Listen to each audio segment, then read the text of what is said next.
Hi. Wow. Good morning, good afternoon, good evening. Hello. Been a minute. Sorry. I got back from India. Had the best time in India. Always have the best time, but I don't know. Between the jet lag and my tummy, I was just not feeling super duper these last couple of days. I was supposed to fly out. Actually, I was supposed to fly out yesterday, which is Monday in my time zone. I suppose it's true for everybody, but for most people on the planet, it was Monday yesterday. But what I'm saying is, very recently, I should have been on a plane about 12 hours ago, and I ended up forestalling that until Thursday of this week. So I'm home. I'm still home. I'm very happy about that. Always good to be home. And you know what happens this month? Something very problematic. Because this month I'm going to be busy. I'll be at Devox Greece, right? And then I'll be in Devox UK, and then there's Spring IO and then IT Connect in Belgrade. So that's in Athens, Greece, London, UK, Barcelona, Spain, and then Belgrade, Serbia. So I'll be doing that this month, and that's fine. It's gonna be fine. That part's easy. There's a new Zelda game that comes out this month, though, the sequel to the last one. Now, friends, I'm a little bit worried. Because I feel like I can maybe it's just coincident with the natural arrival of the summer, but I can already see a dip in my productivity. And so I've been looking at these things in my backlog that I've been meaning to address, some of which are very small, and I just decided it's time to get them done. And one of those things, friends, is a little program that I wrote that, oh boy, how do I even do, what do you need to know to understand this? I have a program. I keep track of my appearances, all the things I do. I don't use calendars. Long story. It wasn't my idea. Somebody else put me onto it, and basically I have a spreadsheet, and it has all my appearances, right? And I use it for all the things that I'm going to do, public or not. If I'm going to talk to customers, if I have a meeting scheduled for a podcast, or if I'm just meeting with somebody internally to help out with something, or if I'm going to do mentoring for somebody and that's private, like all those things go in just one ginormous spreadsheet. And I use it to track everything. I have extra metadata in there, including whether the thing is public or not, or the description and all that. Okay, so that's part one. You need to know that it lives in Google Sheets, right? Google spreadsheet thing, right? So that's part one. So you have to use. So in order to programmatically work with that data, I need to talk to Google Sheets. Okay, good. So part one, and then part two is I wrote a program to do it with Python, right? Works fine. It's simple, easy. Google Sheets Python client that seemed to be very easy to use, so I just wrote it there. I haven't needed to update it and move it to Java because, again, it's fairly trivial. And then I realized I want to have the public things, the things that I know I'll be doing with the intent of advertising them, of announcing them, of distributing them. I said I want to have those things periodically extracted out from that spreadsheet, and then put in a JSON file that I can then serve to people who go, via my website, right? joshlong.com. So let's see here. Okay. This one, and you can see upcoming appearances, right? 20 May, 18 May, 10, whatever. All these things come from a JSON file that is in turn derived from this Python program. Okay, so this Python program talks to my sheet, and all that works as well. That's already done. Where you come in, my dear friends, is I have written this program, and it works just fine, and I've deployed it over it's been deployed as a GitHub Action. So basically, it's a program that runs, there's a cron expression in my GitHub action that then runs the program every whatever. I forget what it was, but every so often. It's not like my schedule changes so dramatically all the time. So maybe it's once an hour. I don't know. I don't know what it is. It's not very often. But the problem with that is that GitHub, reasonably, GitHub very reasonably, completely reasonably, doesn't want you to just use GitHub Actions as a cron job, which I was kind of doing, because I'm not actually building anything here, right? I'm running a thing that then pulls down this data and writes out some other data, but it has nothing to do with source code stored in GitHub. It's just, I just happens to run. It's just an easy way to get a thing run on a cron expression.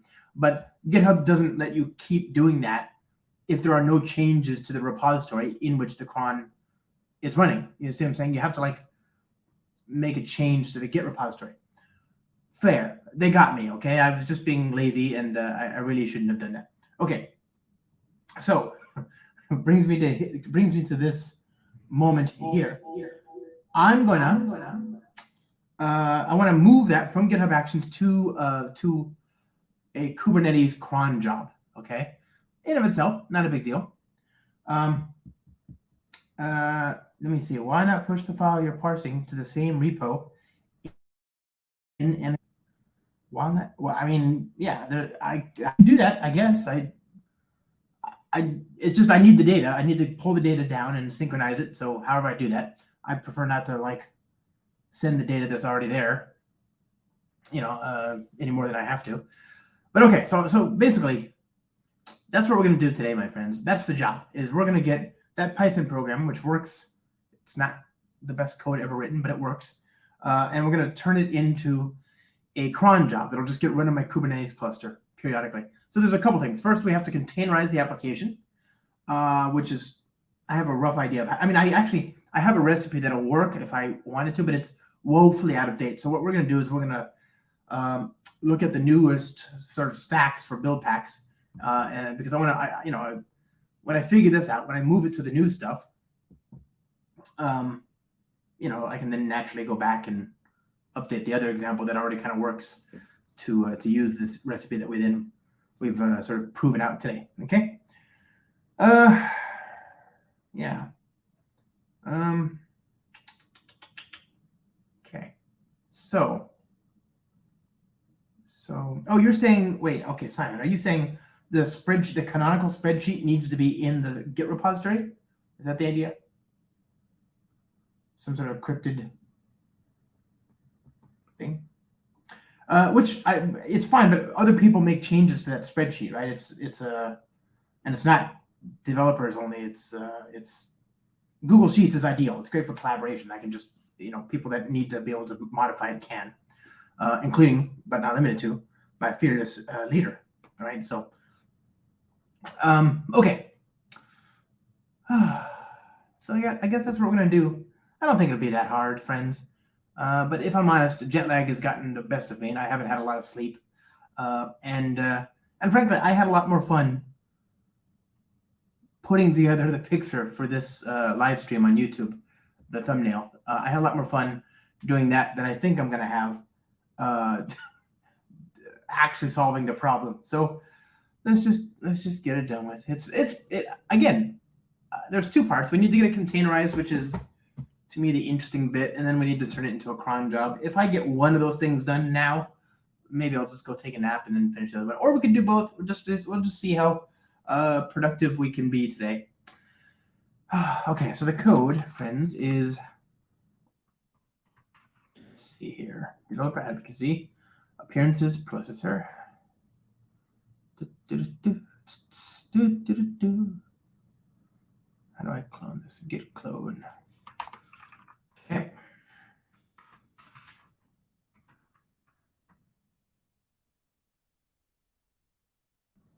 Oh, I'll be coming to Devox Belgium. Yeah.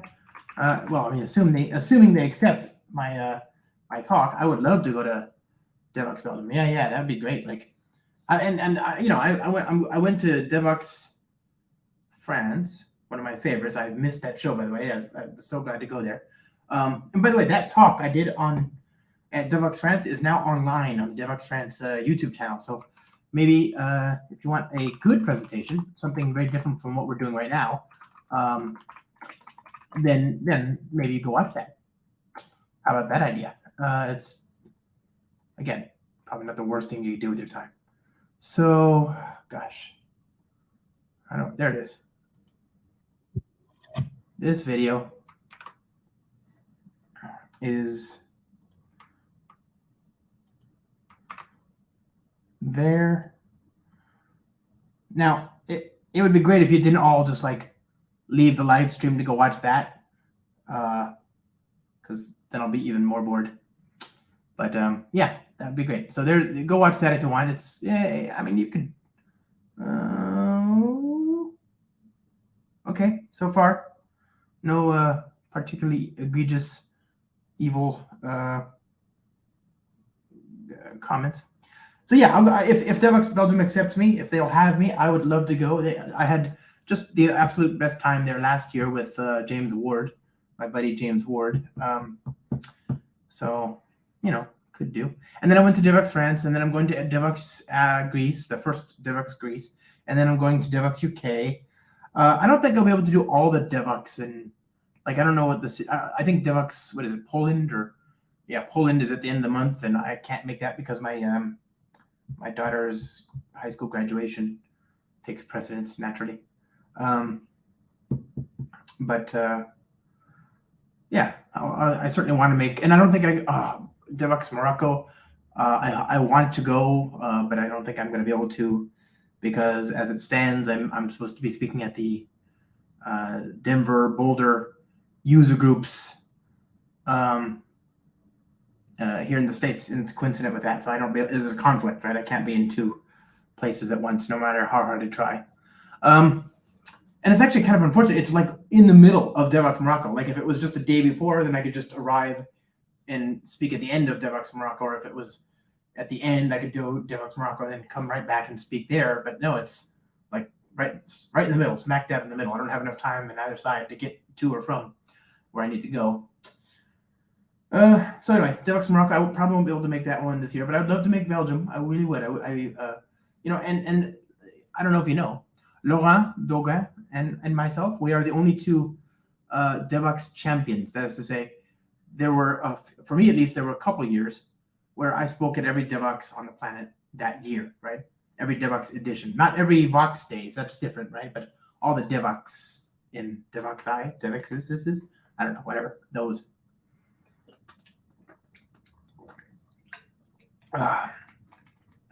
Yeah, thanks. Thanks, Simon. I hope they accept my talk too. Spare a thought for the for Josh. Okay, so let's see. So we got this code. Did I clone it? I don't even think I got that far. Let's try this now. Oh. Okay.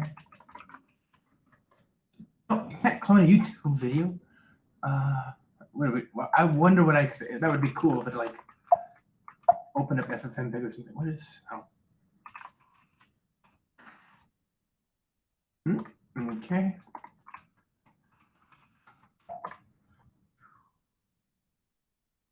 Good. And so CD appearances processor. Get to finally use my PyCharm license. Heck yeah. I'm so excited. Oh, that was really quick. Actually, I'm not quite accustomed to, you know, usually when you open up a Gradle or Maven project, there's like a 5-hour wait between when you hit open and when you actually can start typing code. This is like instantaneous.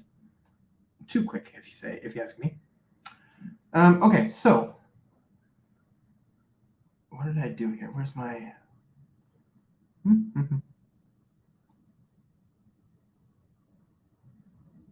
Sorry.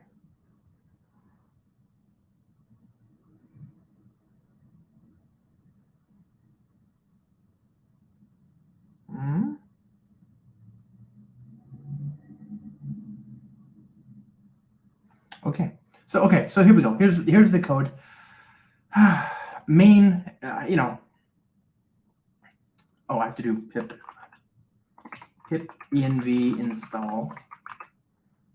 Okay, that's not great. What happened there? pip.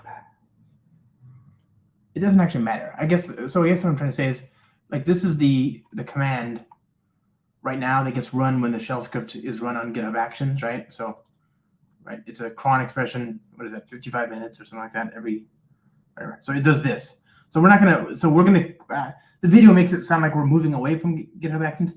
It's not quite true. We're gonna use GitHub Actions to build the Docker container and deploy it to Kubernetes, and then on Kubernetes it'll run as a CronJob. So okay. So we don't actually need to demonstrate or work with the code for the sheet itself, for the thing that does the appearances JSON thing. For now, just to keep it simple, let's just introduce a new script like this one. Hello. Okay. So I still don't know why this is not happy.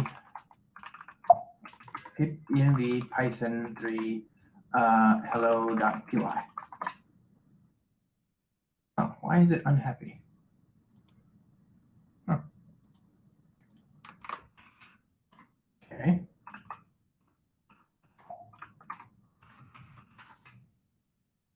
Yeah, okay, it was stuck on some sort of a old file descriptor for the cannot set a really. Okay, wait a minute.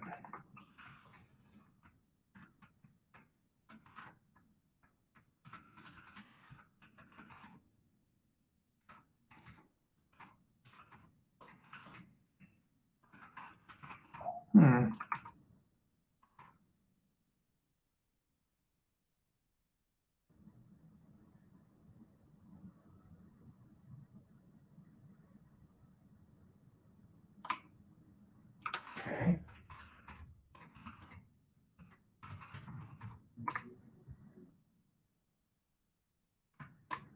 It's really not happy. Okay, so install from pip. Configure the Python interpreter. Is there some sort of like caching going on?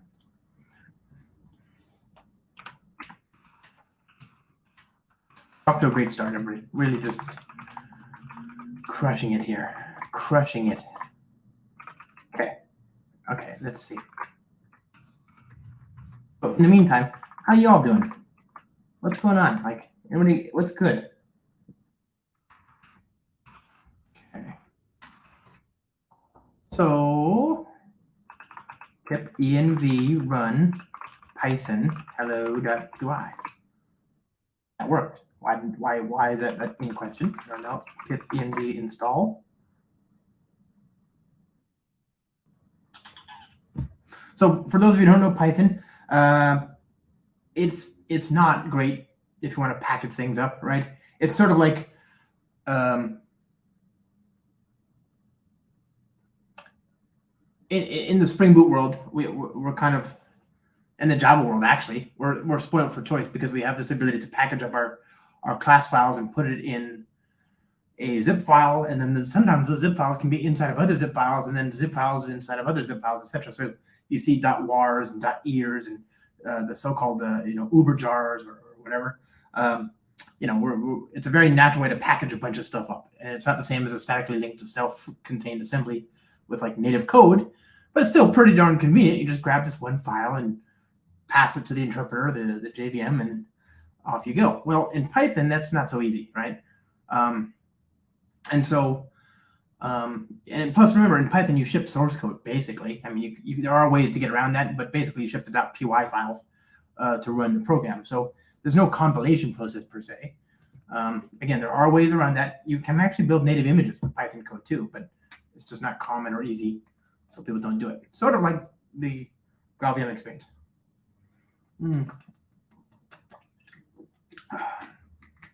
Hello. Working on some hobby projects to freshen up some skills. Well, very cool. So basically, the question then is if you have to describe the dependencies, how do you do that? And just very similar to Ruby or other languages, there's a number of, and indeed Java, right? You've got Maven and Gradle and so on, right? Same here. We have the same kind of, let's see. We have the same kind of like schism, this diaspora in the Python community. So there's virtual env, which is a great way to create a virtualized environment. So you can have different Python versions pointing to different, different projects can point to different Python versions, kind of like SDKman, right, in the Java community. And there's pip, which is a way to describe dependencies. And then somebody packaged both of those things up into one thing called pip env. And so now you can have one file that describes the version of Python that you want to use and the dependencies, and that's called a pip file. And it's fine. So that's what I'm doing. I've got this description here, pip file, and it's saying, hey, I'm going to use, this is my repository. Here are the packages that I'm using, and I'm actually just saying I don't. It's like npm, right? I'm just saying I want the latest. But as soon as I do pip env install, it downloads the latest version of those, and it locks everything down here in a file called pipfile.lock. So there's the actual, and as long as that's present, then that'll be the version that gets used. I don't specify I could and probably should, but since I know what versions I'm going to get, since I'm going to get the versions that I'm going to get as of today, the first time I generate this file, then that gets checked in, that pins everything down. And so the effect is that you don't get the new dependencies 5 years from now. You get whatever is specified in the log file. Okay.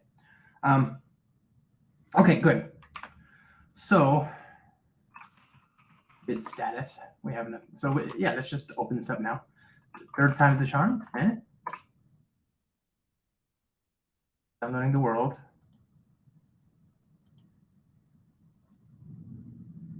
Pip-env has been configured as a project interpreter. Fantastic. Okay, so there's that. So now what we want to do is successfully containerize it. Okay, and obviously the secret here, this is not a new thing. We're going to use build packs, right? So build packs are a great way to take an application artifact, be it a .jar or .exe or .var or whatever, and then have it turn it into a container. And it's not really hard. It's just there's even a very convenient CLI called pack, right? So install pack. You need Docker, of course, but you also need pack, and so you can do that on Homebrew, on Mac, on Linux. Can you do Homebrew on Linux? That's cool. Yeah, you can do that. Ubuntu has this recipe scripting. If you want to just pipe shell scripts directly into your operating system, why not? Choco, for Windows, there's a number of different ways to do it. Whatever, it's fine. Lots of different ways to get pack on the command line. I'll leave it to you. But once it's there, you can just say something like, let's see, what does this deploy script do? This is the, what is it? Okay, this is the, what is this? This is the script that I took a run at. Okay, good. So does that work? No, this is the old script. So this is the script that I took from another Python project that is actually a containerized thing. It's using the old one. It's using, let me make the font here a little bit bigger.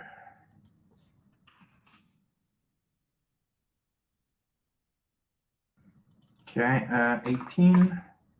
There you go. Legible. That's legible. More legible than before. I might just try 20. Ligatures. Yeah, why not? Good. Okay, good. So there's that, right? Okay, so basically what I want to do is we're not going to try main, right? Main we can do some other day once we have a basic recipe for containerizing a Python project. So that main that we're going to do is this hello.py, okay? And I'm going to be using requests, right? So requests is this HTTP library for Python. So in order to prove that it's working, I'll have a little bit of code here. There's a, what is it? Placeholder, something like that, right? Users. There we go. There's another one here called posts. Okay, so we'll just take that. There's a URL, and response equals requests dot git pass in the URL, and then we want to check that the result is valid. So if response dot status code equals 200, then we would just want to print out this JSON, right? So equals response dot JSON, and obviously I want the first thing that comes out, and we'll just print out the results. JSON response. Okay. So result. There we are. So let's try running this. env run python hello, right? And the reason I'm doing this is because, again, I've got pip env. It knows about my dependencies. It knows about the fact that I'm using Python 3.9. So I want to tell this virtual environment, within this virtual environment that's been set up for me, that knows about my dependencies in the correct version of Python, then run this program. So if I tried to run this program with just my system, my operating system Python, it doesn't know about, I haven't installed requests in that Python, right? It doesn't know about the request library, so it would fail. So I'm running that within that. So that this program only works if my dependencies have been correctly set up. And that'll be a litmus test to make sure, because I actually do depend on that, right? I have that here, requests, right? So that's the same thing. I'm going to use that as just a proof that things are working, right? So, okay, so let's see. We're going to do, I don't know, how do we want to do this? We want to do, like, the first thing we want to do is get build packs going, right? So let's containerize.sh. And then, you know, what we want to do is pack build. And again, over here in the existing one, the existing deploy that I copied from my other thing, I have this. But first of all, this is no longer the correct build pack, right? So let's say app name equals appearances processor. This is out. This is no longer valid, right? This is deprecated, end of life even. So Heroku 18 stack. Yeah, so end of stack, end of life as of April 30th, precipitating this existential crisis that we find ourselves confronting right now. In fact, last updated May 1st. That was yesterday. So, you know, I was just thinking about reusing the script as it existed verbatim. But yeah, that seemed irresponsible even for me. So we'll just have to figure out what the latest and greatest is. So for Python, runtime versions. Oh, this seems important. Pip install -r requirements. I don't need that currently. Am I going to need a requirements dot whatever for the new one? So this is confusing. Okay, Heroku 2022. So build packs, for those of you who don't know, build packs are recipes for converting application artifacts into containers, right? And you know, there's different build packs from different vendors, and they're open. You can create your own build packs. Heroku and Cloud Foundry, the team working on Cloud Foundry at VMware, we've all contributed to various build packs. This build pack technology originated at Heroku, and so, you know, they have a lot of the really good choice premium build packs. But you know, whatever, you can use whatever you want. It's open source, it's interoperable, it's, you know, it's fine. So Heroku 2022. So what is the Heroku builder image?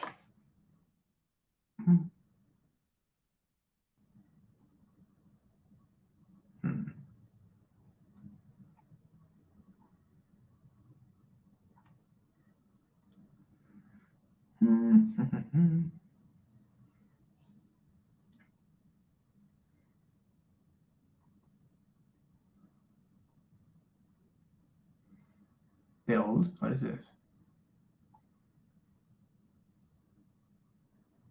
Image. So Heroku 2222, is that the same thing? Is that a builder? I mean, looks a little different though. Just, I don't know if that'll work. Okay, so let's try that, huh? So in theory, chmod deploy containerize.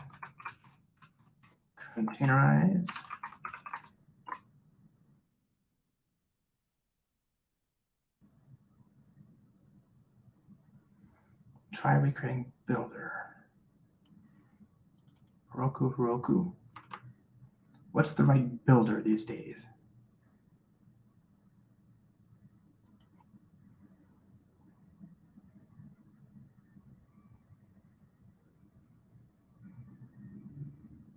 Heroku.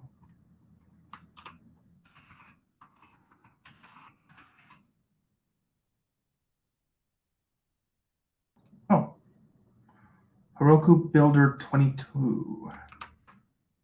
Okay, is that the right thing?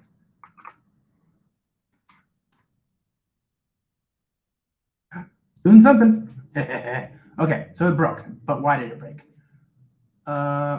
Requirements.txt. So is that new? Do I have to do that? That was that thing we just saw a minute ago, right? So pip install -r requirements.txt. But how do I get the requirements.txt from my pip env? Create requirements from.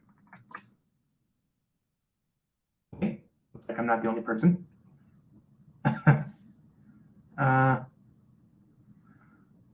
Pip install user pip env.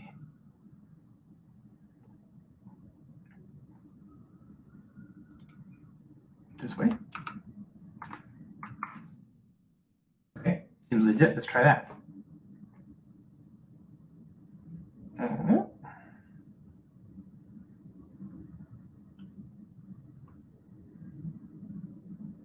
Okay.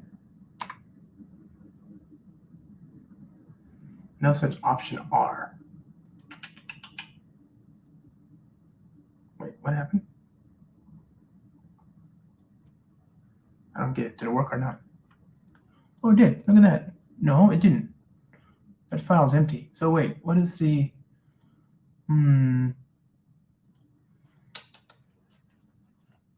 what does pip env lock do?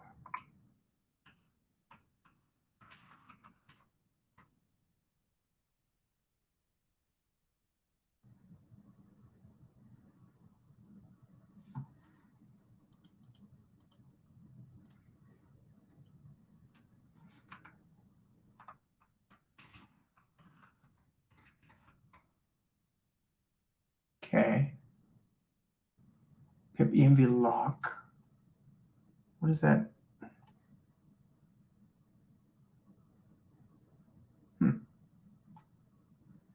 That doesn't feel like it's the thing I need, is it? It's just an old blog. It's from 2020. Who knows? That could be like 1,000 years old in this community.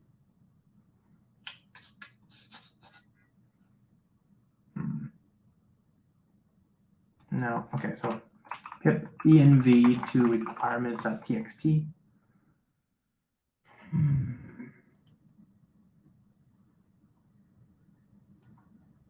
I know there's a way to do this.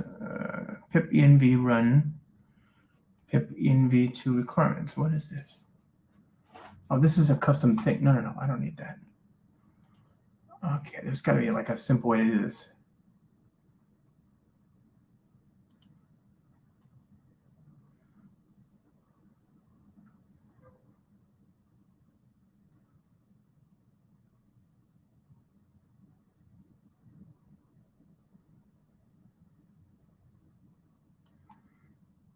What does this do?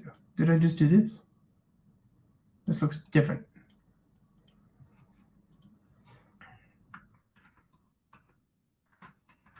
Okay. Let's try that.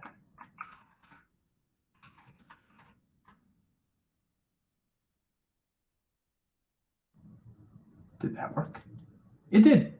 Okay, so we got ourselves something that is like compatible. So I guess so. In this build pack is going to like take the source code, and it's going to run whatever it finds in this proc file. Oops, that proc file right now is not doing us any favors. It's the wrong one. We want to tell it to run this one, right? Which is run Kates. So run Kates. Okay.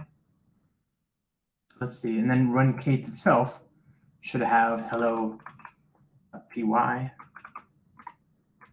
Okay. So let's see what that does.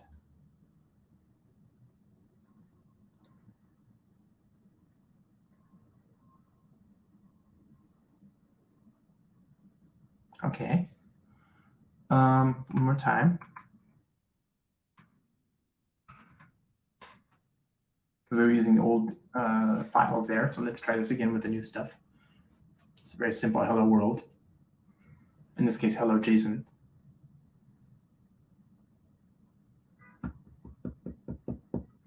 Now again, we're going to put this in a CI environment. So, getting it working on my local machine is the first step, but it's not the last step. It's not done until this thing is deployed on GitHub Actions, which is to say it may not get done today. Or maybe it will, I don't know. But do I have to set up like secrets and stuff? That's the thing. If I have to do that, then yeah, I'm not going to do that on stream, obviously. But maybe it's already there. I don't know. I hit my own microphone. Okay, so good. So let's see. Did it work? I don't know if it worked. How do I tell? What is this old one doing for here? Get the ID.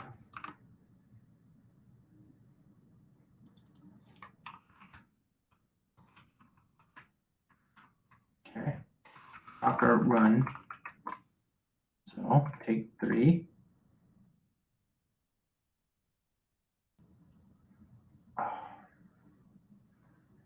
Okay, I mean, it looks like it's not failing. I mean, we're already in a kind of good place.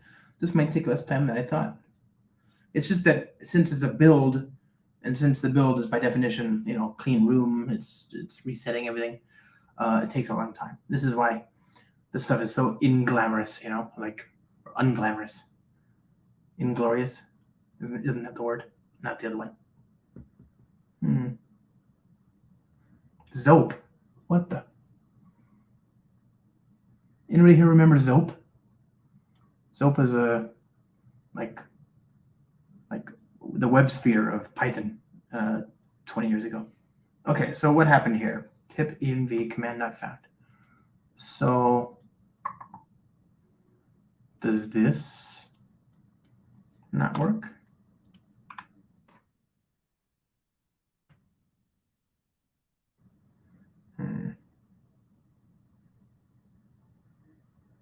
Like presumably the Python that's packaged within the resulting Docker container has all the packages that were in requirements.txt. So I don't have to run it within the virtual environment because there's only one Python within the container.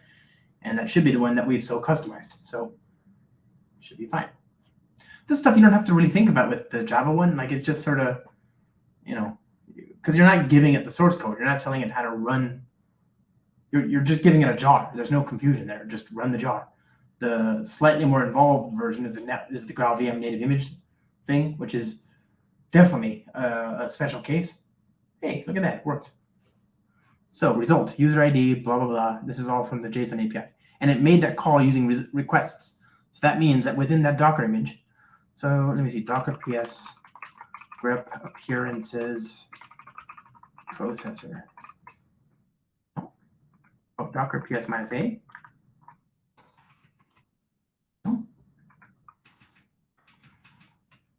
Docker images.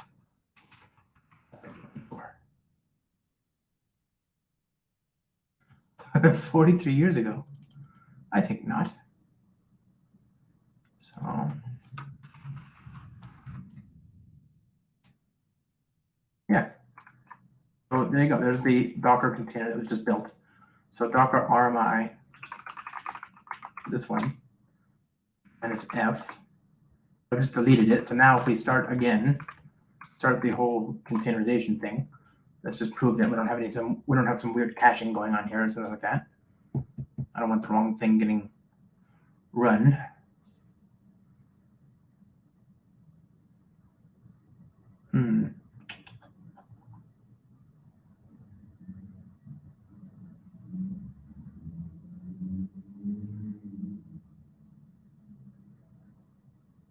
So it's using a version of Python 3.11. Why is that?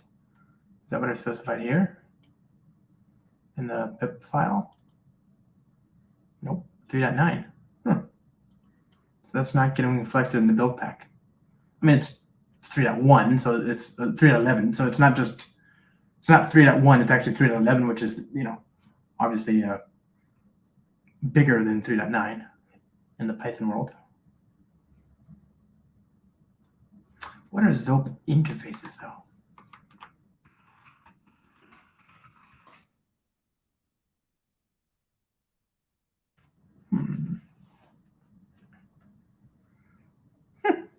Look at that. New build, 2023. Like, honestly, weird. Oh, look, see, there's 2004. Again, it's an old project, right? Okay, so that works. So I've got like the ability to contain. Okay, so it's successfully containerized.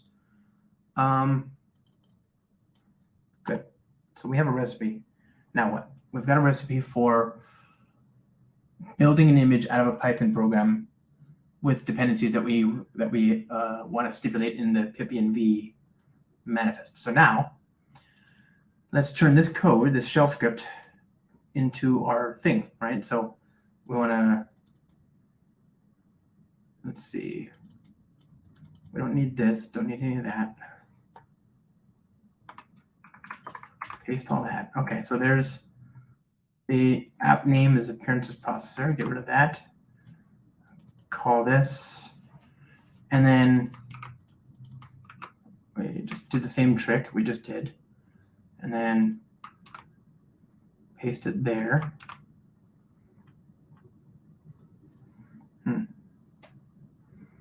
Okay. Docker run. So I'm just going to test. So exit 0 for now.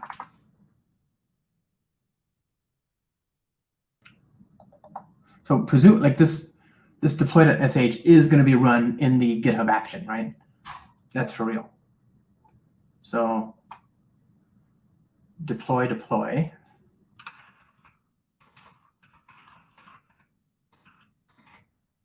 .sh, and we're no longer going to run.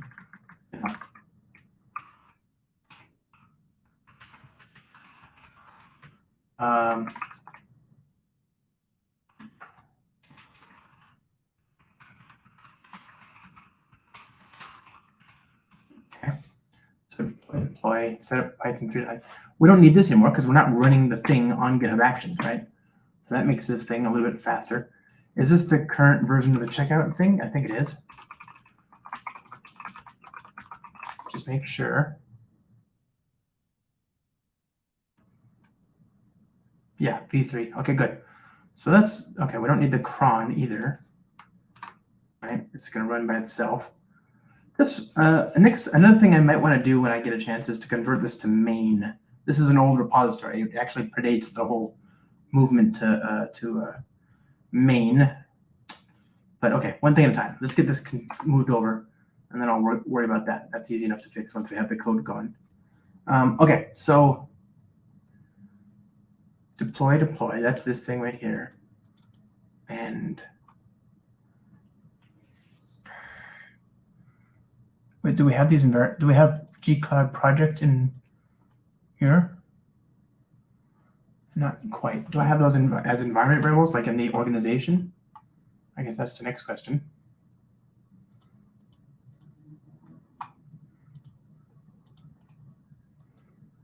Okay, github.com developer advocacy. Okay. So what about the secrets? Secrets.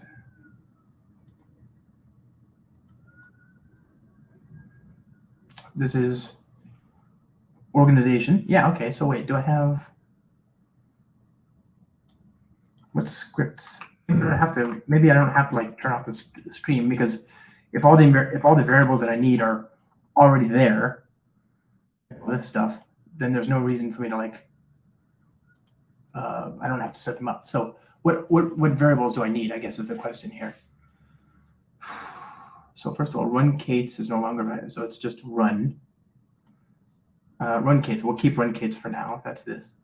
Run Python. Okay.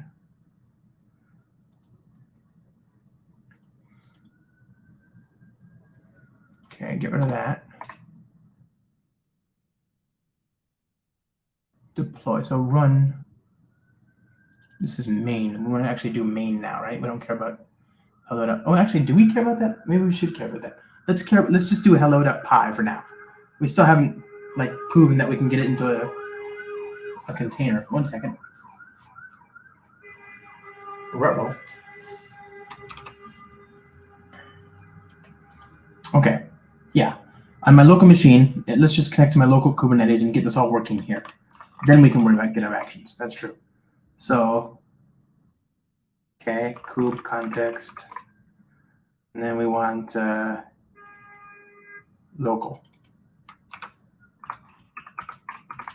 Right? Okay, get all. Oh, so Docker.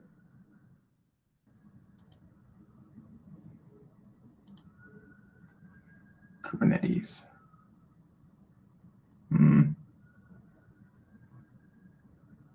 Oh, hey there. Docker desktop. I just need a local Docker. I'm not going to do anything. This is not like DNS or SSL or anything like that. I just need to do a cron job. So this should be very simple. Okay, so k get all. Wait, no, k get all.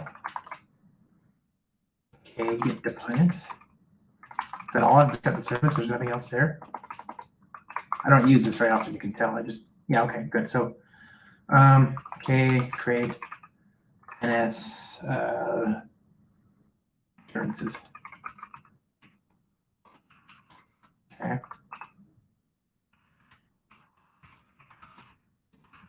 So I can delete this all later. Okay, so active namespaces appearances. So now what we want to do, we want to make sure that when we do deploy, we go through this process. Root dir, so it creates the Docker tag, Docker image. We want to Docker tag that, Docker push it. But is it going to deploy it to my Google Cloud Container Registry instance, I wonder? Do I need to have authentication? Will that work on my local machine? Am I logged in? Inquiring minds want to know. And how does that work from the perspective of running the Docker image inside of my local cluster? Okay, so root dir, app YAML, service. I don't care about all that. I do care about the secrets. So what what are the secrets?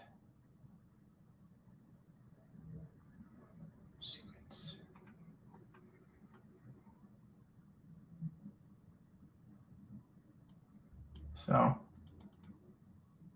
okay.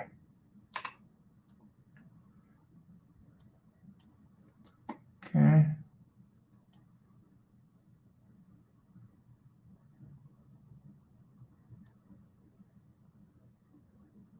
I'm not using customize. This is all like too much for this very simple thing here. I'm just going to deploy a cron job.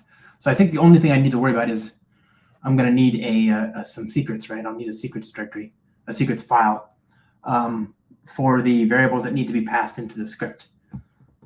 So this might actually become something that gets sensitive, which is fine. Let's just get a basic thing working as a Docker image as a cron job. So I guess I need the. Do I want YAML here? I guess I just need one of those, huh? So processor.yaml. Okay, and then we want cron job Kubernetes example, please.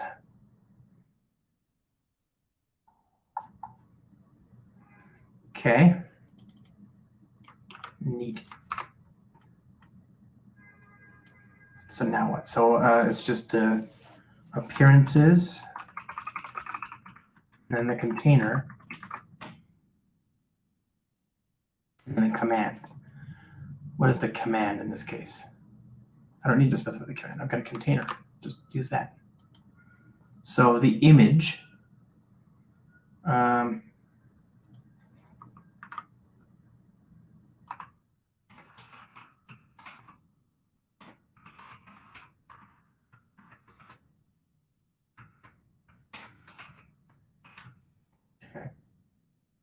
What's the image? What did we say the image is called? So this stuff is all not useful at the moment. Okay.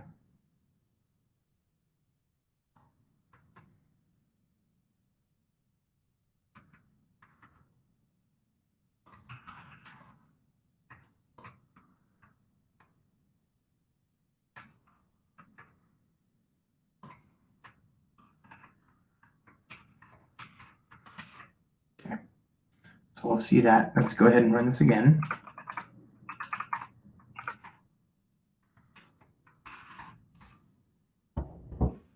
Oops. Why? Permission denied. Can I just run this? Oh, I did containerize before. That's right.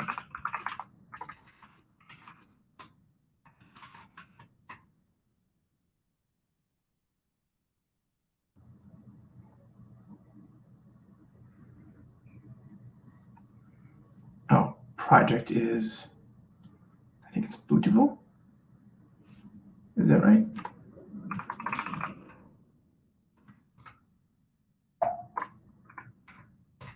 Okay. Take 2.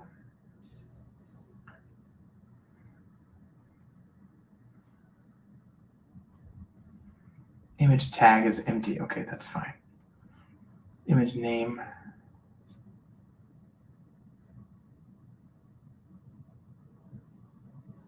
Well, actually, no, that's not fine. It's going to be weird. I need a, okay, so for now, so if it's nothing, I'll just do random. If it's running on my local machine, I'll just do random for the image qualifier.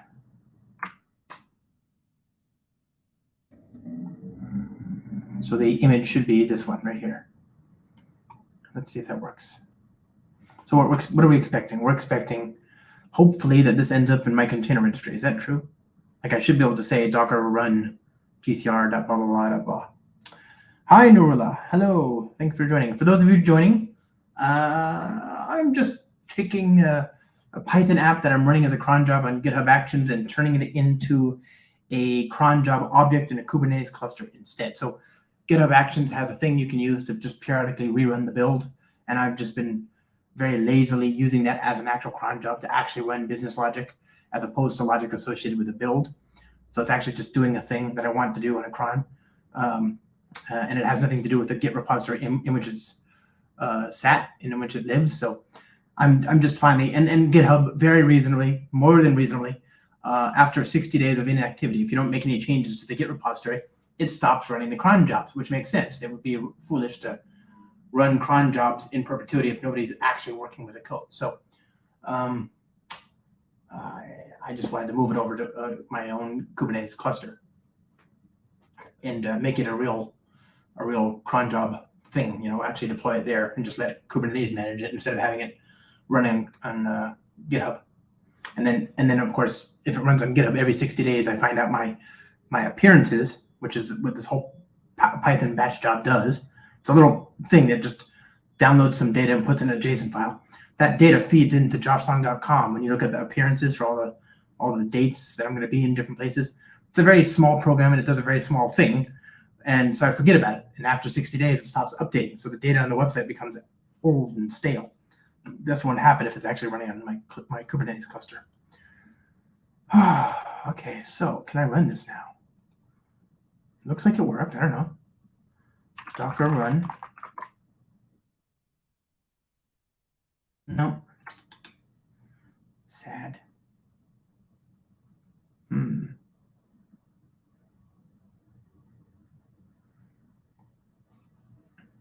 But that's okay.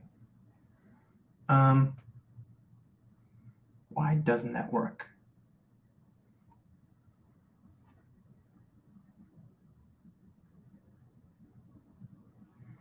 I guess the thing I would need there is to figure out how to get that to work. I could just do this like with the Kubernetes cluster, right? Like if I'm actually connected. Do I want to do that? Yeah, okay, let's do it. It's okay. Okay. Is this still active, I wonder?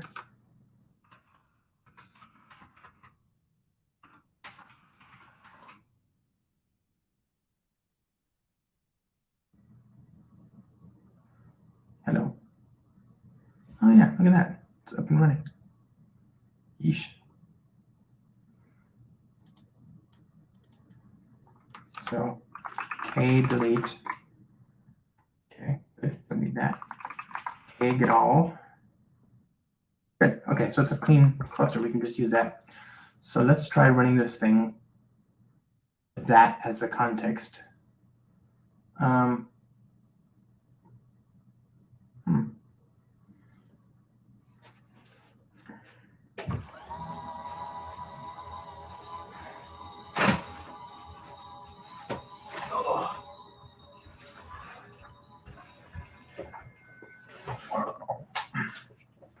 Okay.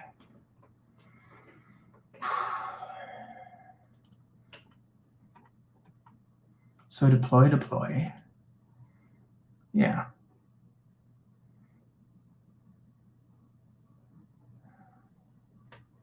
Let's see.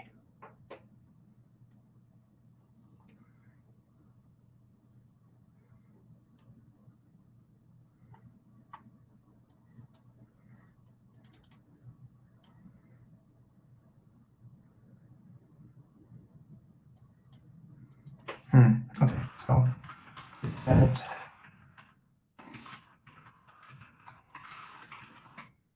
Let's see. How much of this will run on GitHub Actions already? Like, is it ready to do that yet? I don't know. Let's find out. So one thing that's kind of similar is this one.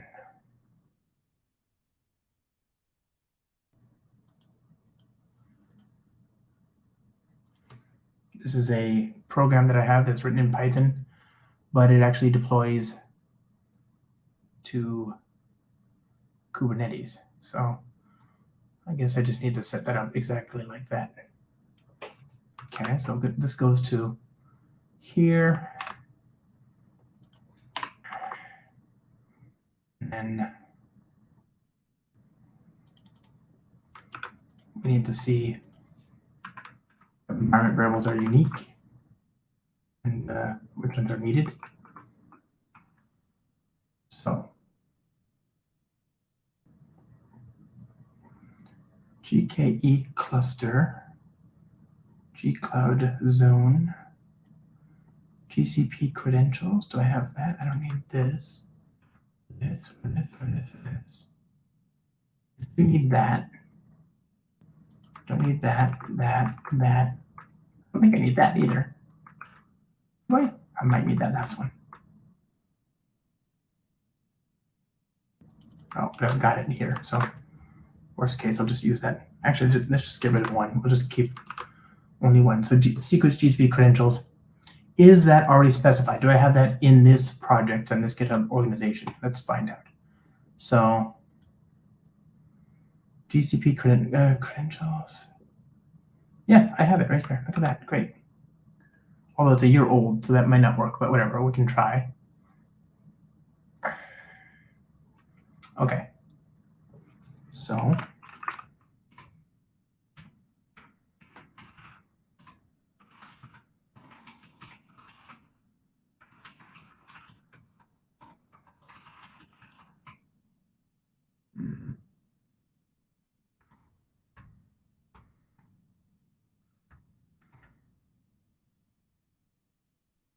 the last build failed, but of course it did.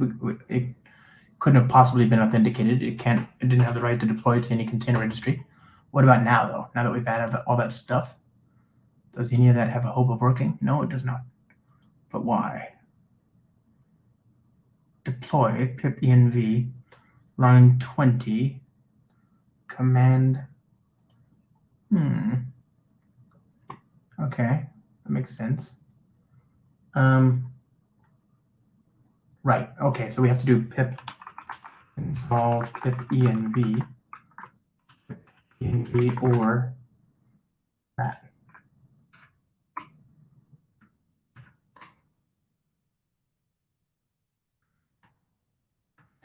that should now detect pipenv, or if it's not there, then install it, right? So that when it gets to this next line, it won't balk at the idea of using pipenv. Fingers crossed.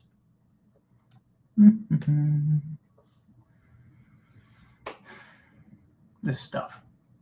It'll be good to get this moved over. Like I love GitHub Actions. You know, truly, yeah. I have so many things that are like, I don't disagree that it's nice to be able to scale down things, you know. I just don't know if serverless is the best way to do that, especially when we can just do batch jobs, right? If you have something that's like temporal and it's got a schedule and all that, just use cron. It's fine.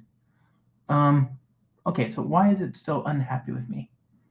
Pipenv, line 19. Yeah.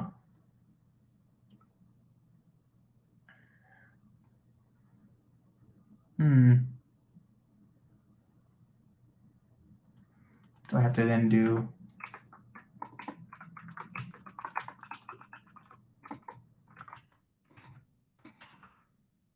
Okay. No, let's see if that makes a difference.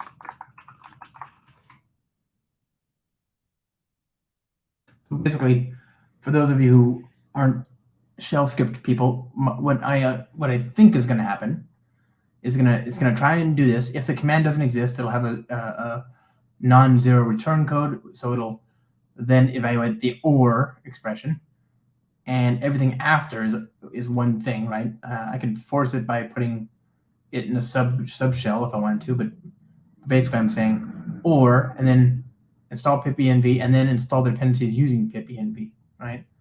And then once that's there, I can then do this successfully. At least that's the theory. Nope, didn't work at all. But did it fail for new and exciting ways and reasons? No.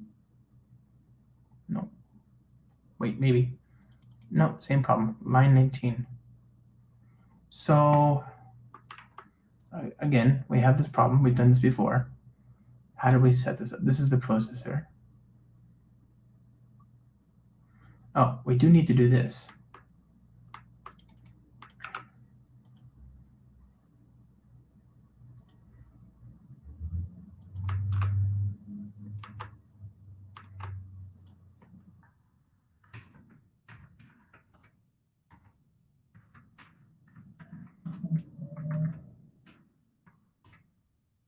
So I'm in the run command, I have to make sure I have the pack CLI installed on the local machine. I happen to have just modernized this script 5 days ago, so I know that's a fairly recent version of the pack CLI. Deploy.sh sudo tar blah blah blah. Okay, good. But that's not the problem I have, is it? The thing I have is pipenv is installed. Why is that true? Do I solve that in this deploy.sh?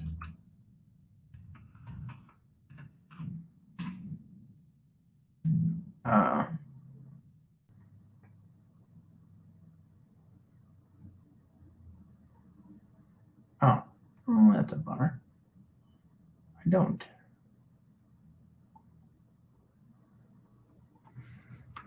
How do we get pipenv in? I guess before, with the build pack before, the old Python 18, the old Heroku builder for 18, I guess it was enough to have just a pip file. And so I didn't need to do this thing that for some reason I need to do now, where I actually freeze the dependencies using pipenv. Like if I didn't have this line, I wouldn't need this. I only need this so that this doesn't fail. But I didn't need to do either of these before. It used to be for the old 18 version that I didn't need pipenv. So now I've got this like requirement where I have to have pipenv on GitHub Actions just long enough to install the dependencies and freeze them.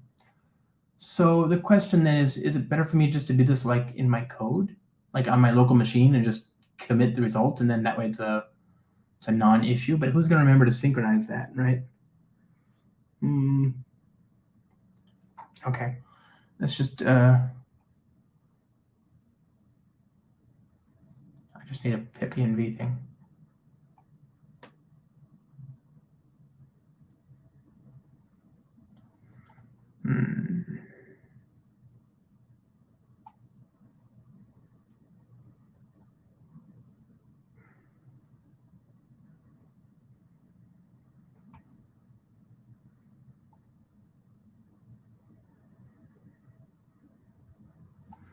Well, I guess. Do I want to do that? Oh, that's so fragile. I just want it installed.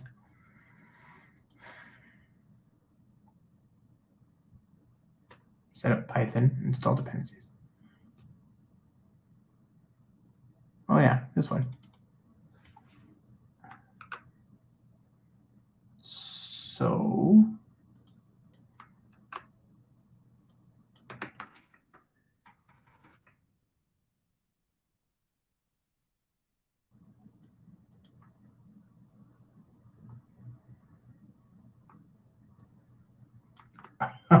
it's so painful.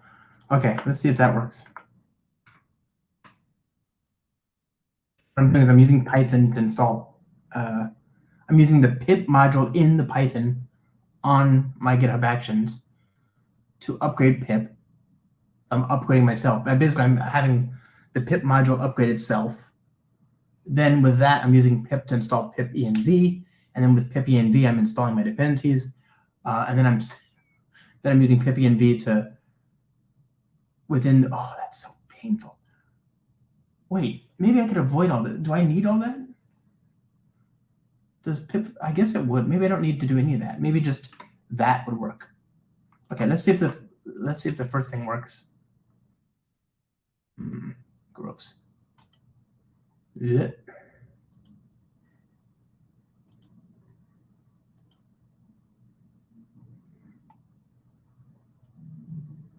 Okay, well, we made progress. Appearances processor bin. But wait, let's go back to that thing I think I just realized, which is get rid of all that. Okay. How about bin before we move on? Where's the bin directory? Not in there. So run Kate's hello. Oh, cd GitHub. Okay, right. So it's in the deployment thing. Yeah, GitHub. Okay, there's no directory here called bin.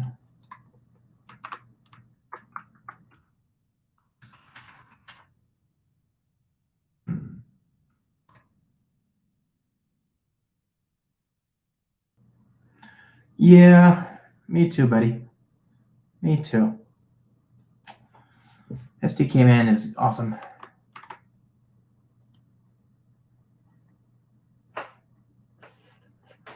Oh.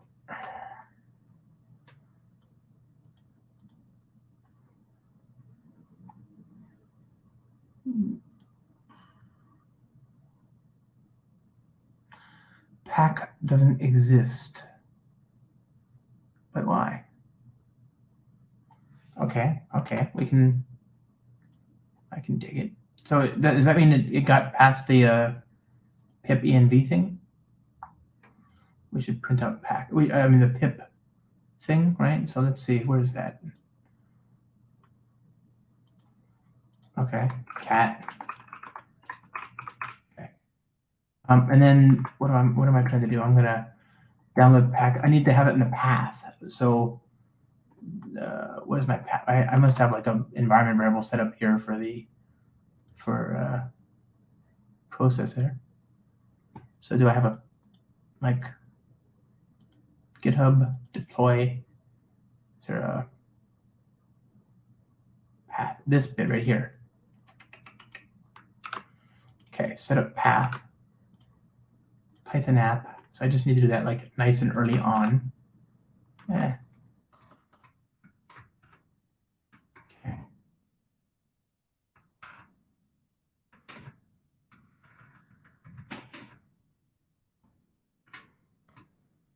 try this out.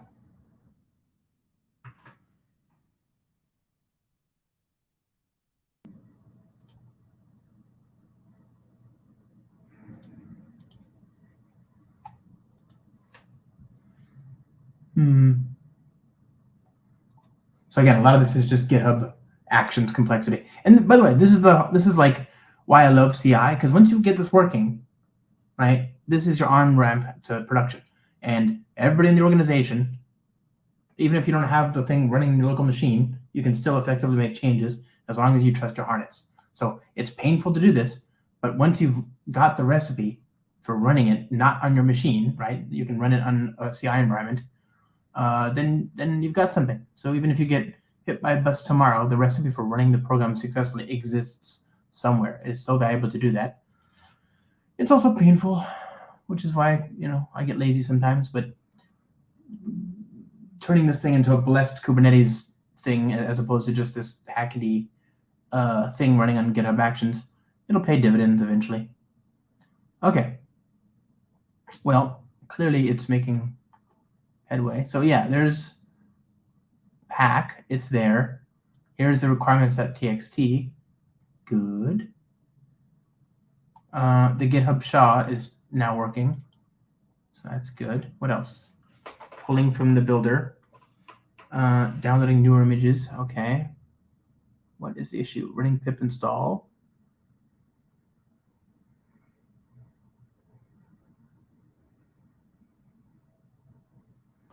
No. Well, that's not good.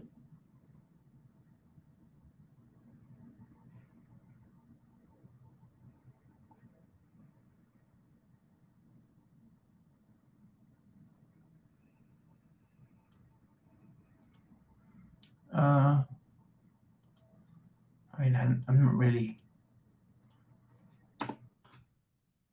too picky.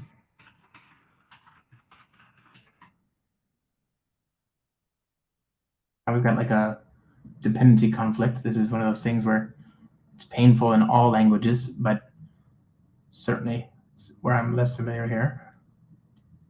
Okay. So cloud init.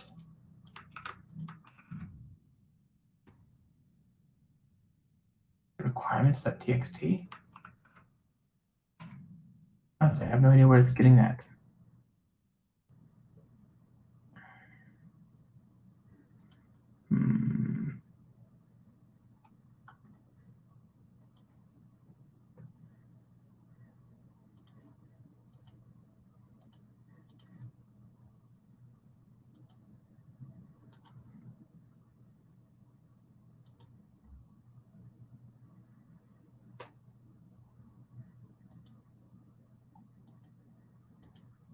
Okay, why is it complaining about this?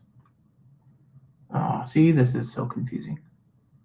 Collecting blinker.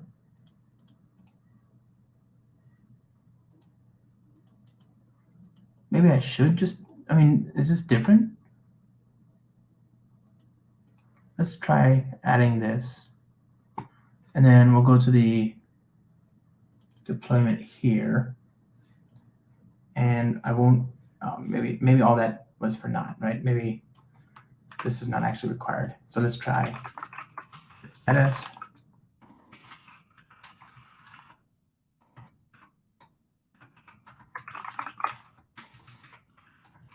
Push.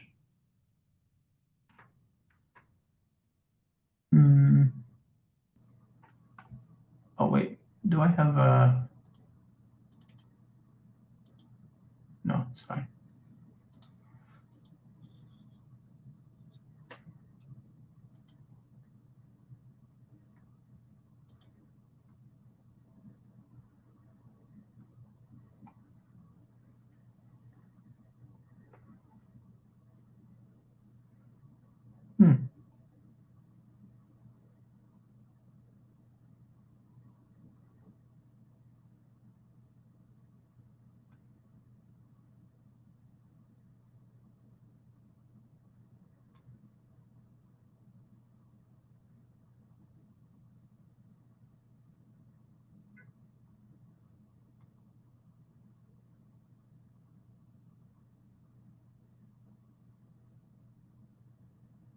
Hey. Okay. So clearly running, oh, that's so painful. Okay, that means that it's up to me. Oh, look at that, it worked. I got the data. So it successfully built the image. This is the image, right? So can I run that on my local machine now? Docker run keys. Yep, there you go. Nice. Okay, good. So that actually worked. So that means we're successfully able to build. And also it means that I need to upgrade requirements.txt and pipfile.lock manually. Okay. Okay, let me, because it gets a different result if I run it on the CI environment and have it generate requirements.txt over there. Another reason why it's just good to pin all the stuff down and then defer to that. So now what? I need to put that in the README. Okay. The build pack requirements txt. It's easier to generate it on. Thanks.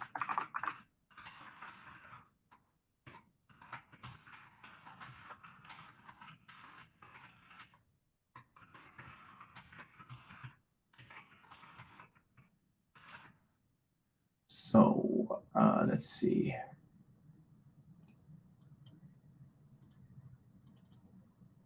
We have deploy.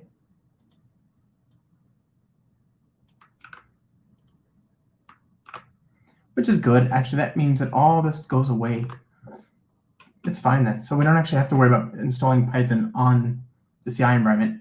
I mean, Python will be run inside the Docker image inside the builder for the build pack, but it's not going to be run on the CI environment itself. It'll be run in the build pack, which is where it should be. Okay, good. So that's less complexity. All I got to do is remember to, whenever I change pip file, I need to change pipfile.lock in requirements. Okay.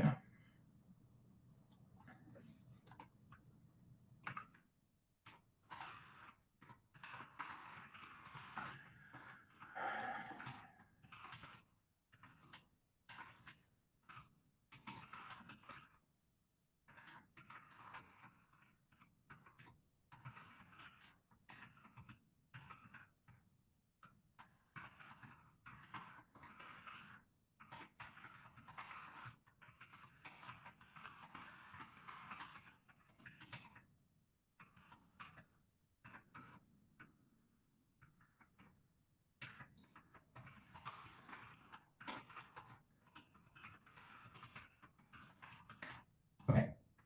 So at least I'll have it noted for later. It's not like I'm in the habit of changing dependencies a lot here.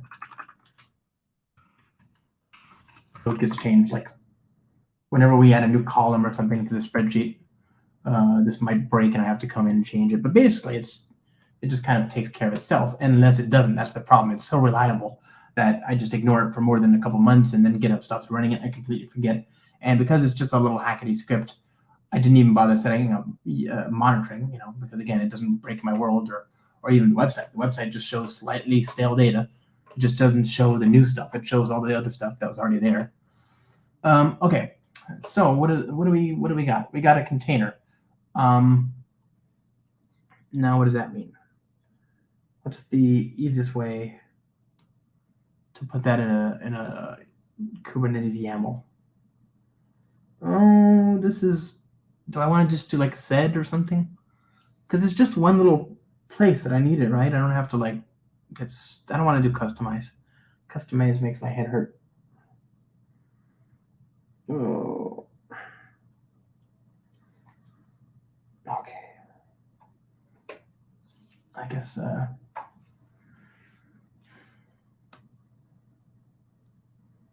What do we got? Okay, so processor. So what's the image name then? Here's the image name. Oh wait, tagging. What happens if I do that? Docker run.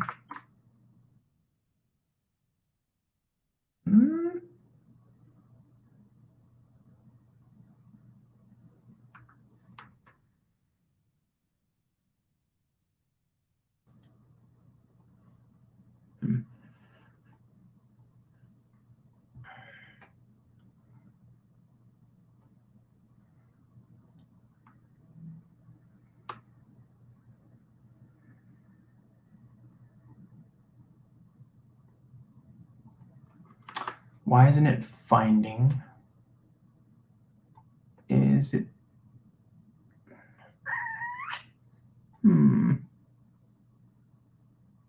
Latest.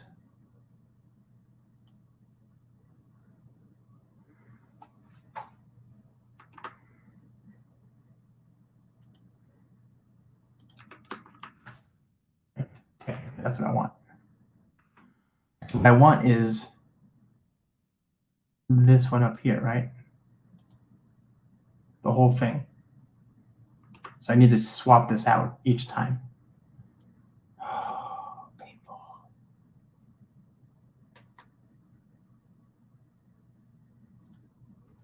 Well, first of all,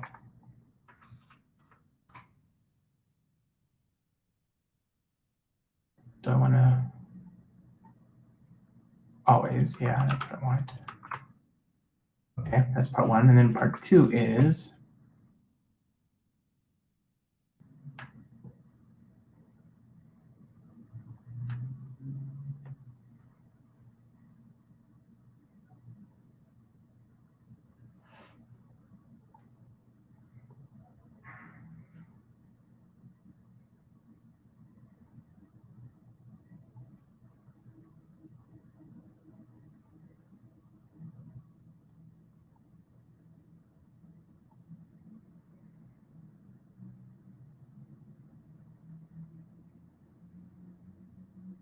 okay.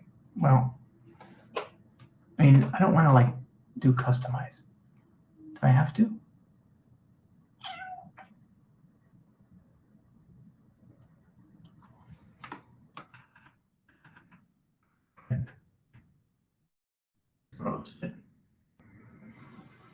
Couldn't I just like write a little sed script or something to find that 4 colons and replace it with this actual DCR image tag? I mean, is that so wrong?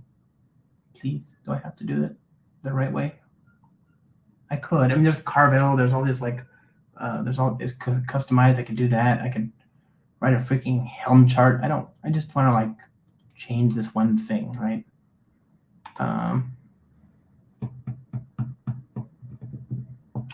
Okay, actually, before I get too far down the road, let's just make sure that what I'm doing is actually is useful. So let's just try that. Okay, hard coded it. So cd deploy k apply -f processor. Ooh, cool. Get all.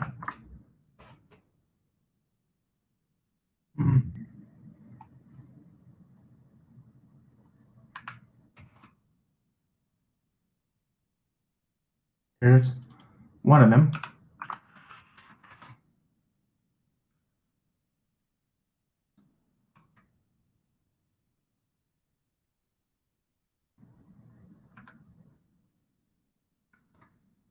How long is it taking?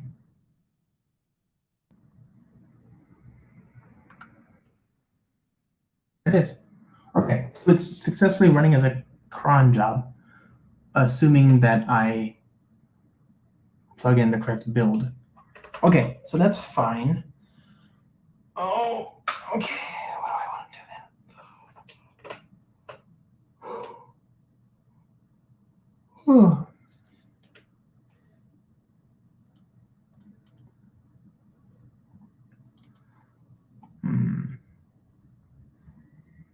So we do need to figure this out. We need to like, what's the easiest way to swap out the image? I guess we could do customize. Okay, customize. I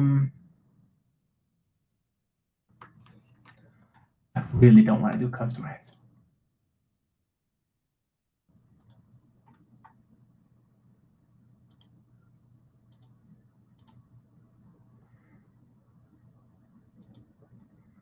overlays, development, production.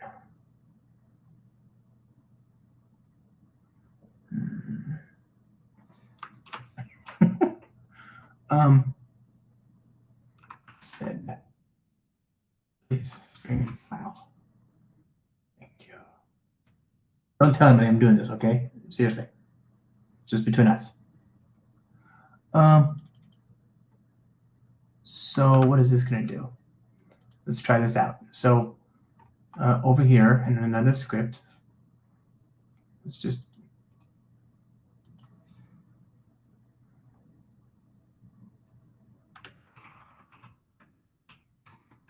okay. So the script is processor.yaml. And the script that I'm looking for is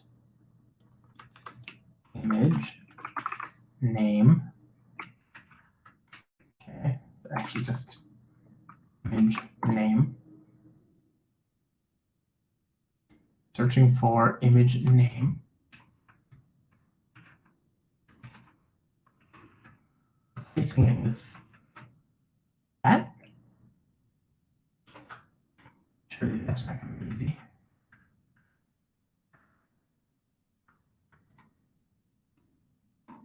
Okay.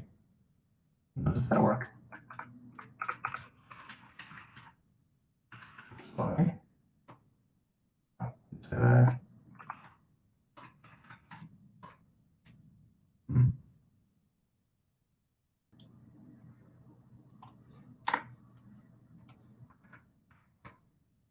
okay. Said.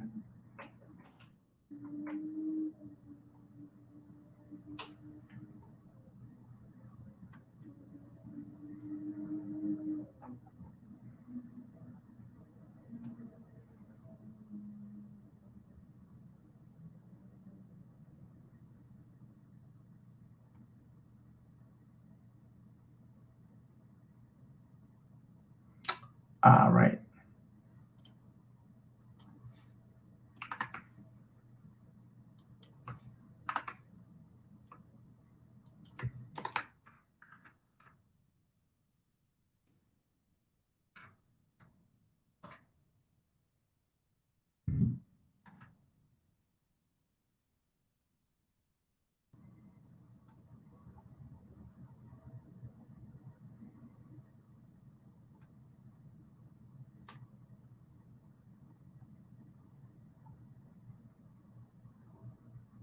Okay.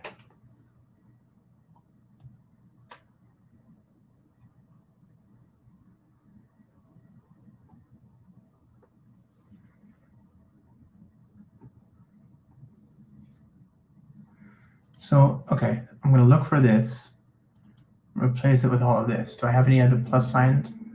No.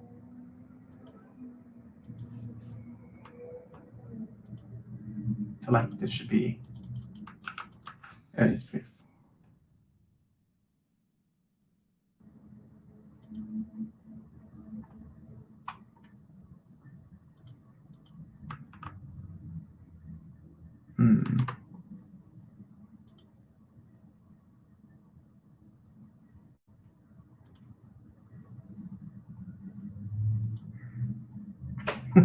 Yuck. Said, that's what I just did. Said minus I. Image name.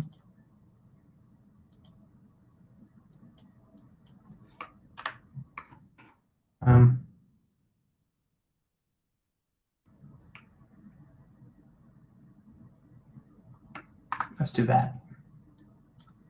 Equals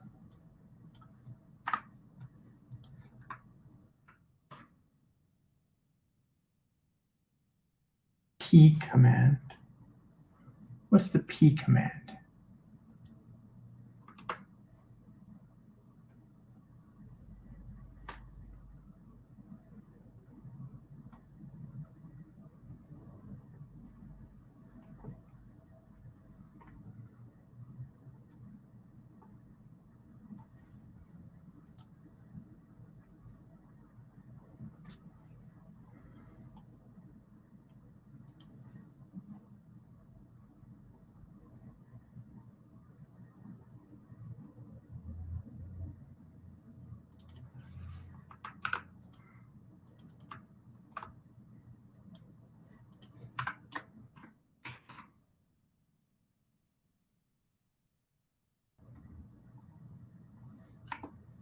Do I have to write a Python program to replace this? Because that's going to make me even sadder. Fine.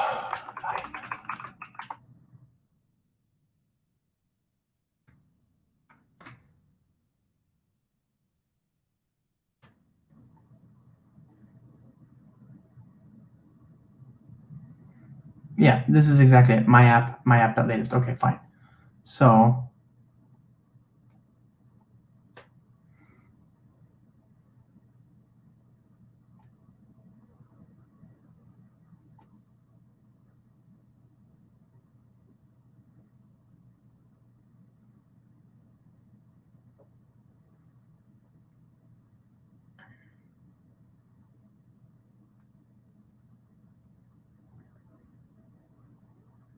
wait, can I just use environment variables? Because that might be nice.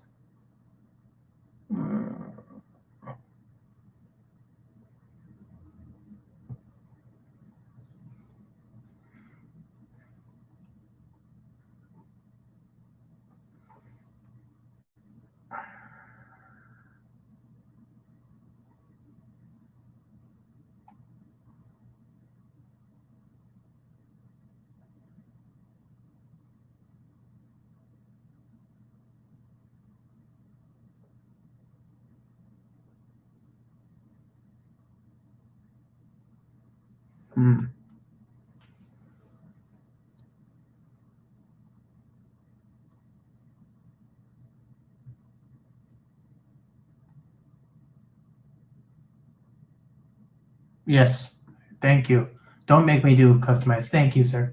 That's a good idea. Anything to get away from doing the right thing. I'm just very lazy today. Yeah, I don't know what this end of, like, if my old friend said abandons me, then what hope do we have, you know? What hope do we have at all? Okay. Like, getting started with customize. Here's the thing. I've got like 10 different processes or deployments that all use customize. Still, I don't remember. Like this will never feel right to me.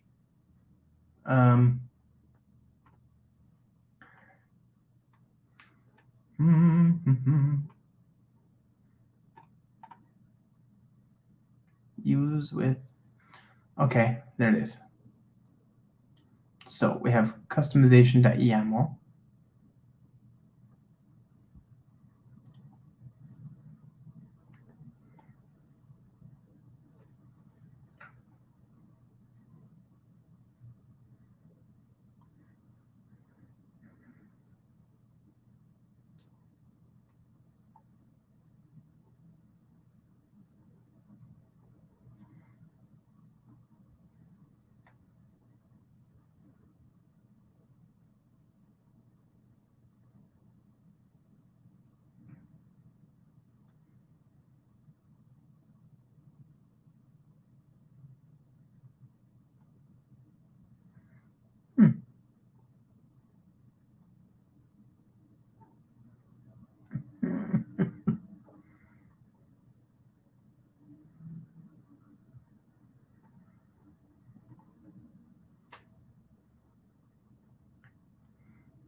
This is so painful.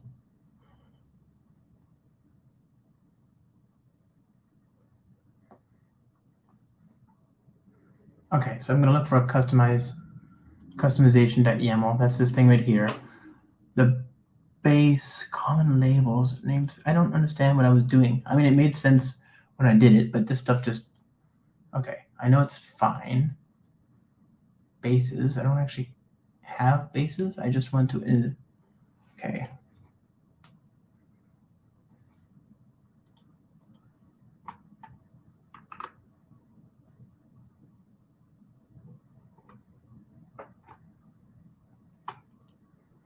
Just feels like there should be an environment variable. Why can't it just respect environment variables? like at the time of kubectl apply, if I specify a syntax, just inline the environment variable for me. Wouldn't that be like much easier than all this craziness? Okay.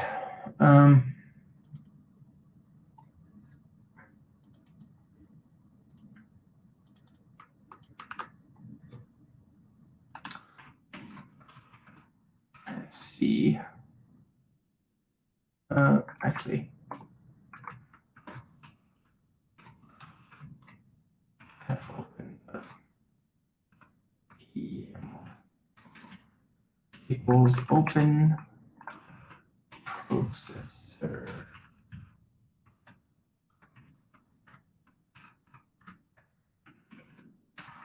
Okay. Y.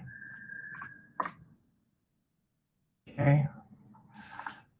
Hide. Replace image name with the this.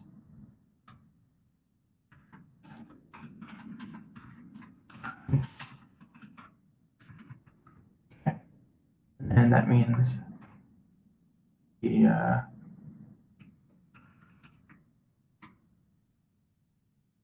oh, whoops. Import.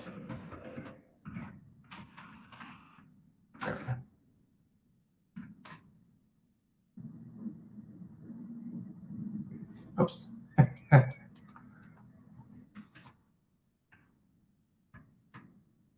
Okay.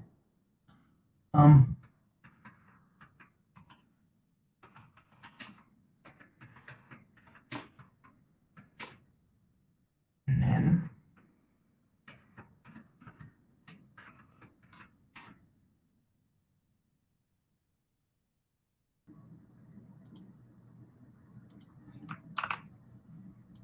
okay. Good, still working. And then this Python -c this.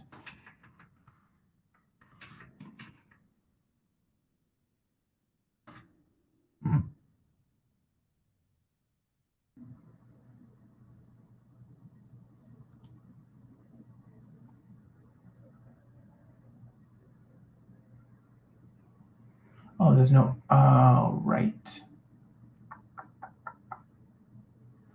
There's no script. There's no arguments now.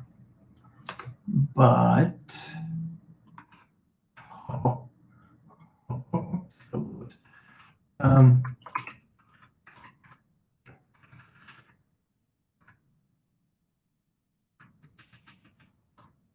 Okay. Yeah, great. Don't tell anybody we just did that, okay? I'm not proud. It just works. It's fast, okay? I just wanted something that'll work. That's disgusting. It's disgusting, I tell you, but it worked. Okay, so now what? We want to output this to,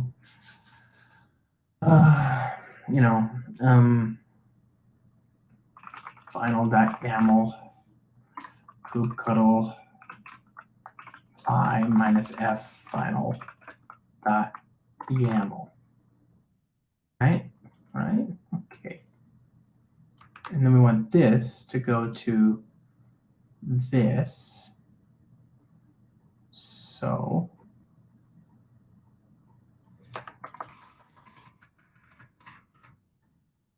image name, we got that. Okay, let's see what we got now.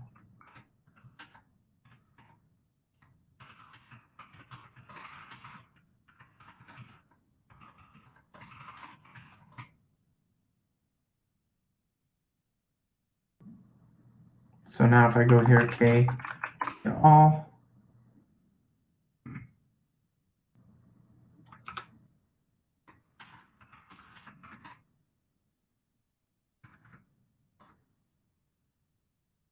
okay, so it'll get recreated from the on the GitHub Actions.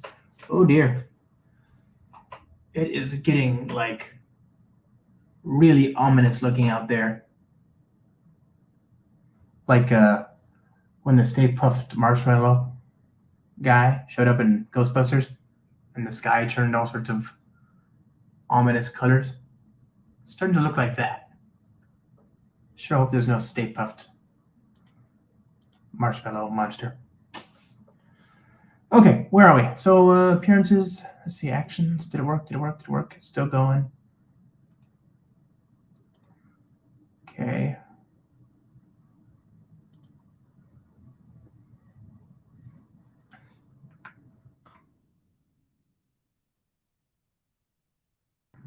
Yeah, good question.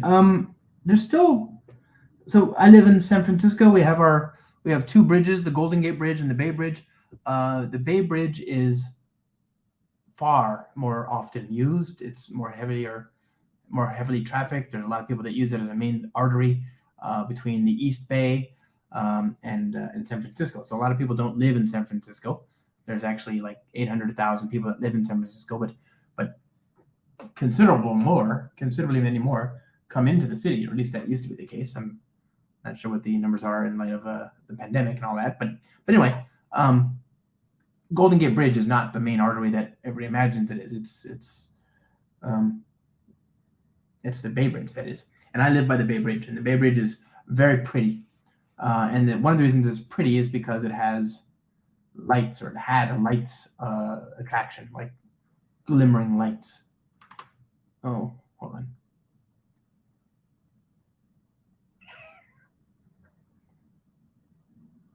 Really?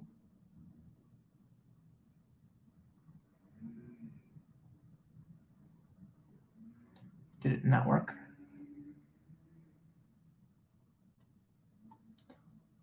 Oh, wait. Deploy.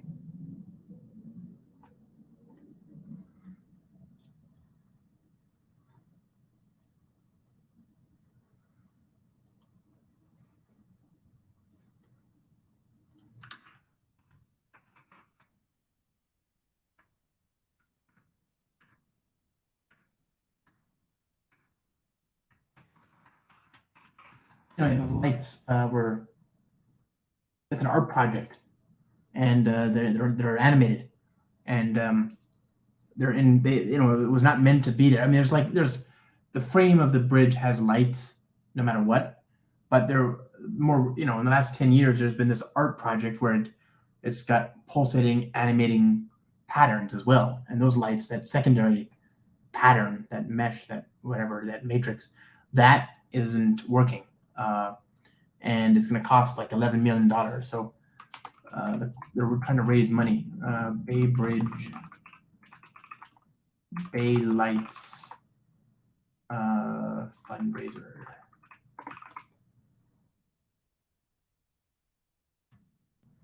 Okay, we got 6 million.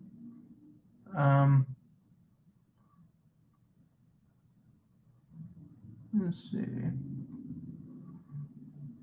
So I guess they're doing a bunch of small little fundraisers. Ooh.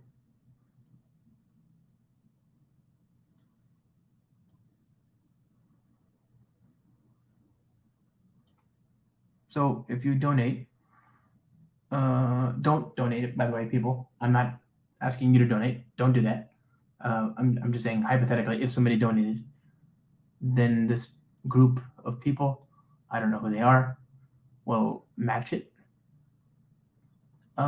Interesting.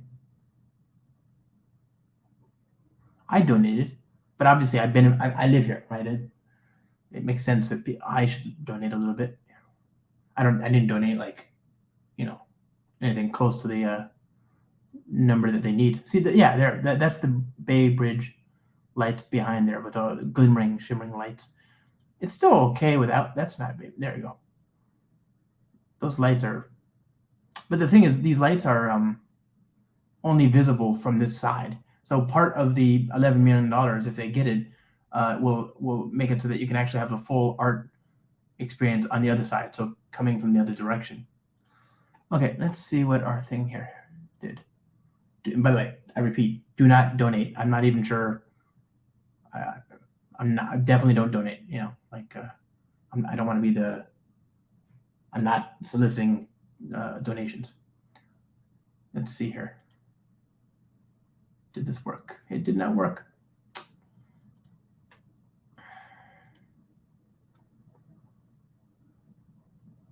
No such file. Okay, so it's in the current directory. Replace image name. Here's this. This. Oh. Oh. AGE. Take 5. This is gonna come back to bite me one day, this hackety line 31 and 32. But really, I just want to get this thing off my backlog, you know? Like, truly, now that I've upgraded it to the latest versions of Python and I've got it containerized and all that, once it's running in the cluster, I won't think about it for like years until we change the spreadsheet. And even there, I'll just do a git commit. Like, once I don't have to worry about this, it'll be a big stress because it's like every few months I can remember to check in on it, you know? I don't like deadlines that are more than a week apart, you know, that I have to just remember because I'm bad at that.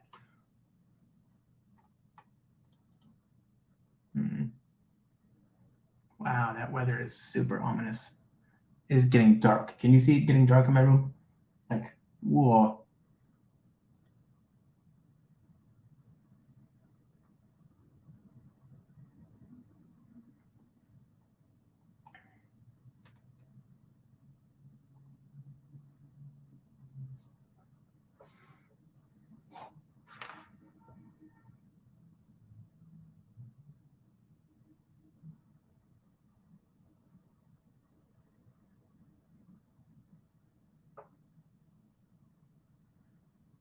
Oh, look at that. Look at that.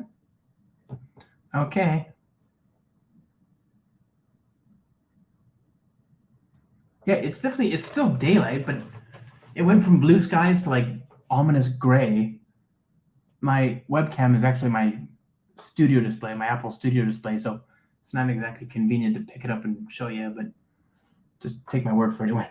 It's gray outside, like, and I knew there was going to be some rain this afternoon, but I didn't know it was going to come so suddenly. It just rolled right in.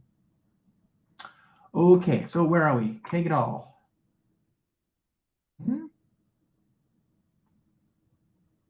All right, it's going to my. Which developer advocacy? Okay, so Kube context.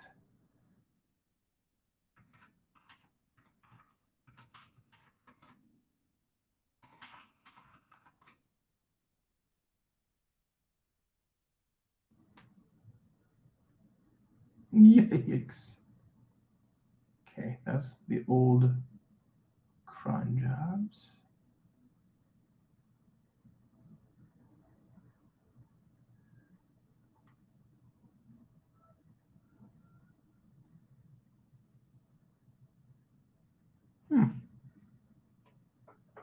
Don't know where it went. Okay.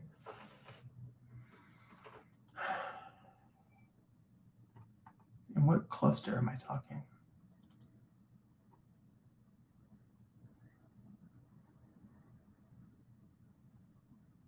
In the podcast?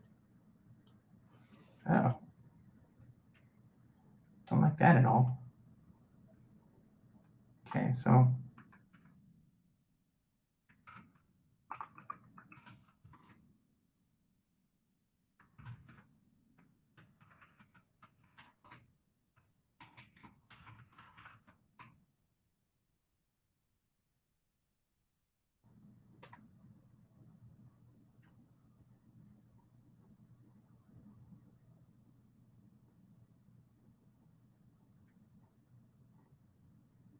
what's happening?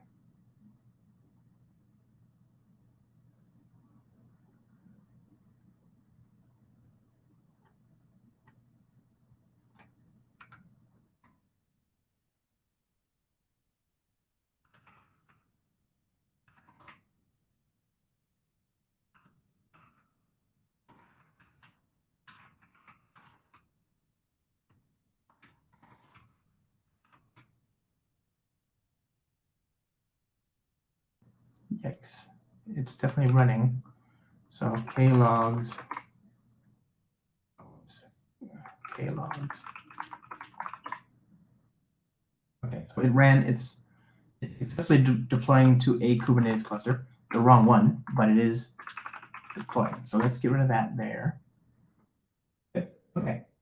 So now what? Yeah, that's what else? I mean, I need to change the cluster, right? What's the cluster name?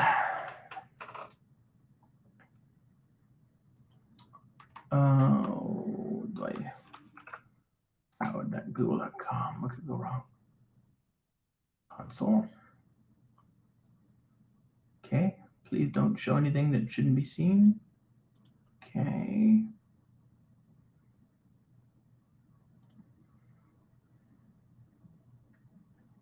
Josh long dart. Okay.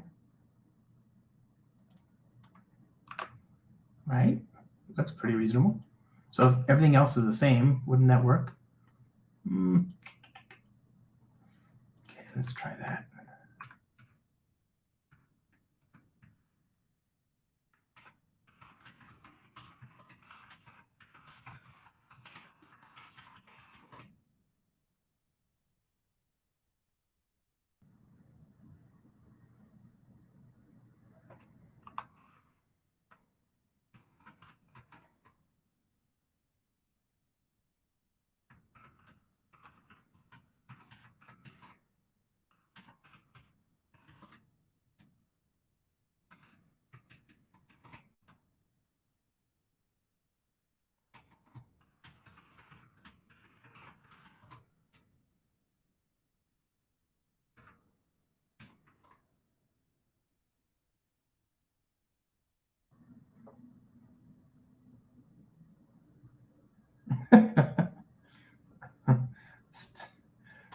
Yeah, Spring IO Marathon. Spring IO Sprint. Let's see.